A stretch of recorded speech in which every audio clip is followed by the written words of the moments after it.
Well, it's the day after, folks. And now, yesterday I said to you I was going to turn the irrigation on, and we're talking about this raised garden bed that's completely hydrophobic at the bottom. We haven't dug it yet.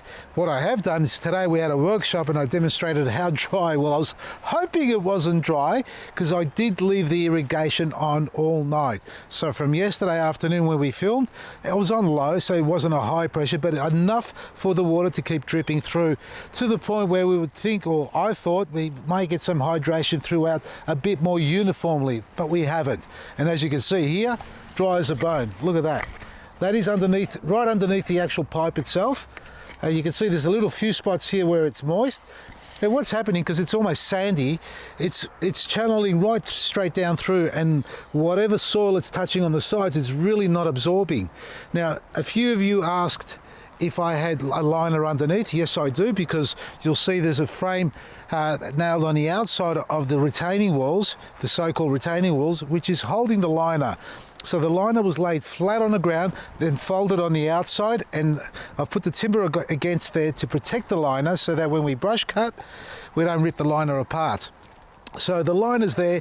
If there are a couple of holes, I can't imagine it being too severe, although today is going to be the first day I'm going to dig this garden over since I filled it. So I've never dug it over, and I'm going to have to dig it over, because I'll be damned if I'm going to sit here and try and waste more water and try and work out where it's going, because it's certainly not going into there.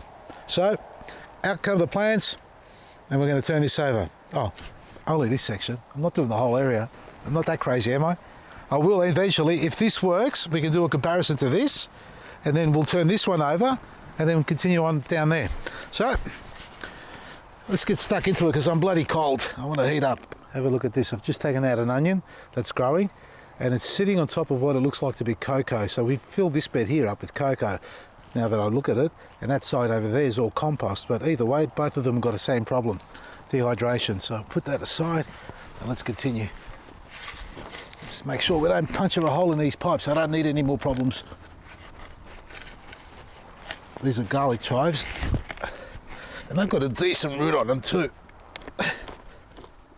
Oh, you should come over here and have a look at what I see. Okay, rolling. Have a look at this. Look at that. Look at that. It's matted through. This is the stuff underneath, completely dry, right underneath the root ball. Super wet on top, but just not penetrating through. Just sand. All right, out she comes.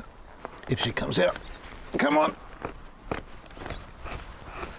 Pipe was sitting right over it, or over the pipe. So right there, you can see a little bit moisture there, but to the sides, nothing. That's a decent root. Try and keep as much of the root ball intact. Doing well not to puncture a hole in the pipe. Have a look at this.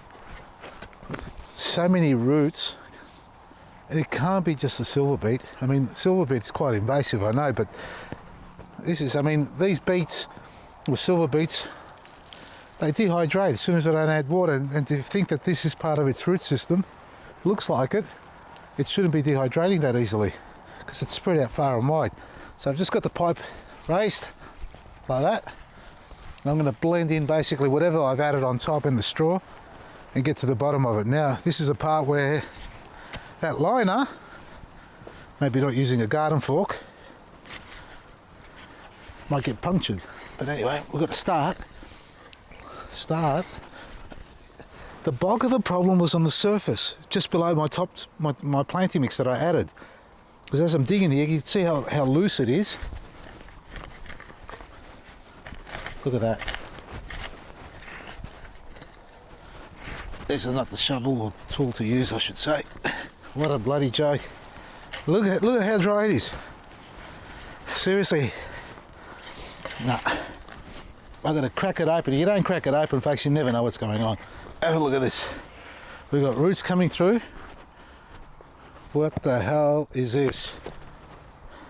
That is not silver beet. Although, could it be asparagus? Nah, they're not like this, are they?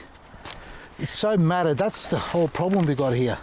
This matting straight over the top is where we've put it. It's all fallen away now, but this is what we're dealing with. All this matting that's going on, that's fibrous roots just growing through the whole area. and just stopping any water penetrating through. So nothing's going to break through that. So we're chopping all that up. That's all going to become a food source to whatever starts to pop. Look at this. Look at that. Look at this underneath. And these roots.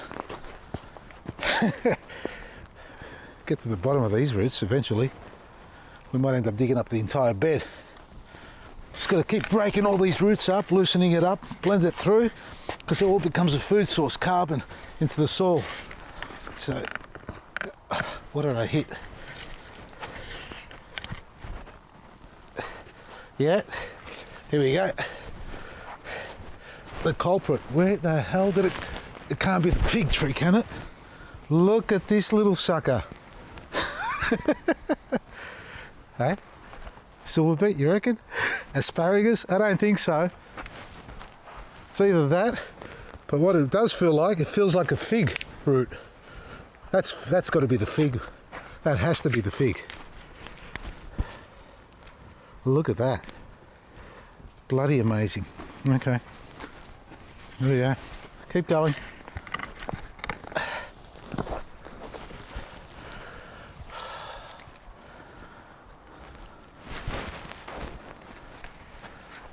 Which one of you bastards is destroying my garden? I'm going to start crying. Just trying to get to the bottom here, folks, for you, so you can see what's going on. Folks, what I feel down here now that I'm touching it, it looks a little bit sandy as you may be seeing it through the camera or the eye of the camera, but what I'm feeling here, see that? It's holding.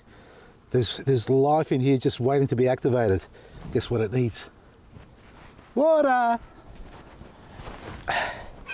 Have a look. This is right at the bottom. It's right down below.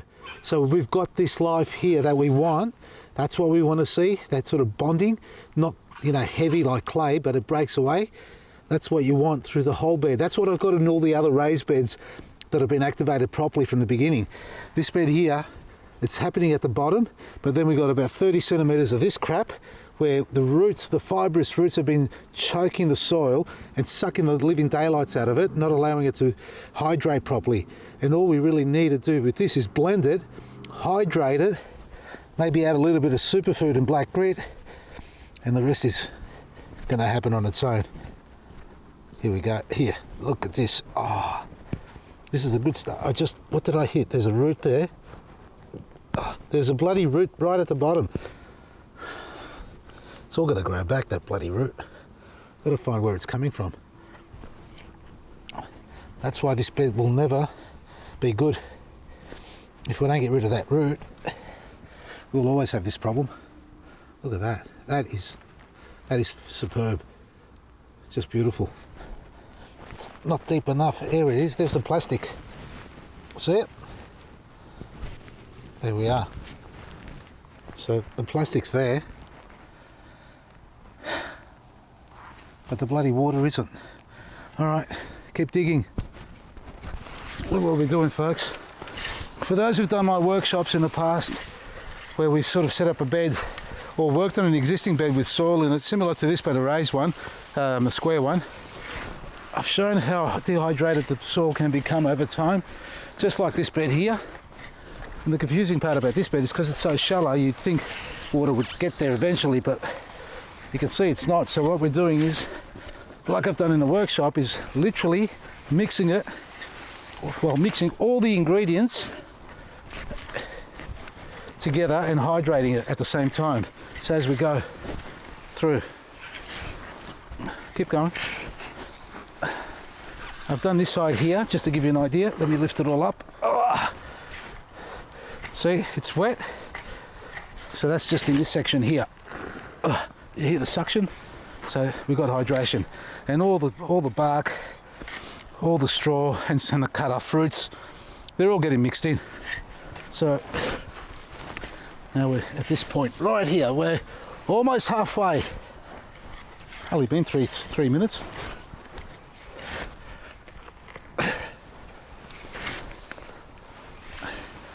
Look at it. Got to get the moisture in there. Once it's in there, then you start adding all your amendments on top. game plan here is not to have any more roots growing. Silly bugger. Into the pole here too, because it's really dirty. Thank you. I haven't dug a hole. You know how long? I used to do this for a living, digging holes and trenching and landscaping, and because I haven't been digging the garden bed, I mean, I'm going to blame a lot of you out there who do a no dig, but I tell you, I mean, something like this I shouldn't have let it go so far, and it's only because there's a root system in there, and who was to know? Well, nearly there, folks. We're about a quarter to go, but we're running out of light, so I just want to show you what I've done. On the other side, that's pretty much ready. Everything's blended, everything existing, so you look at it, it's got that different texture that you want to see when it comes to garden beds. You don't want just a single thing. You want large, small, medium particles, bark, twigs, mulch. We've got the cocoa in here, and have a look at that now. What a difference. We've broken it all up. You can just grab it and it clings. Now it's really fresh, meaning all these roots here still got a long way to go to decompose and become a food source with a little bit of black grit, superfood especially. Oh, look at this. That's water running. We have got water down there. That's how you do it. If all else fails, go back to basics. Dig it over once, because I don't think I'll have to do it again. The only reason I might have to do it again is because I've still got a root system and I'm not sure where it's coming from. That is quite invasive and it's coming from that direction. So we've cut it all off here and now I've just got to finish off this section. That means that garden bed there won't have any more invasive roots unless I miss one. But eventually I'll be digging that one over as well. But we'll come back tomorrow and finish this all off and plant it all up. These plants will be foamed because we're going to lose the light. You're not going to be able to see what we do at the end. So when you've got a garden bed that's not performing, it's not listening, the soil's not behaving, do a little bit more inspections. Dig down deep below and see what really is going on, because you can't tell, you can't guess unless you dig. Just like I've done here, I've found roots in there growing, matting out, that's sucking all the life out of it and stopping any other plant being able to perform the way it should. So we've got really good soil down below, believe it or not. We've got a lot of good texture, just a bit of a feed, and then we remulch it and plant it up again, and I think we'll be right. Can't wait to see the end of this. Check out our website, vasilisgarden.com. From me, Vasili Maresi.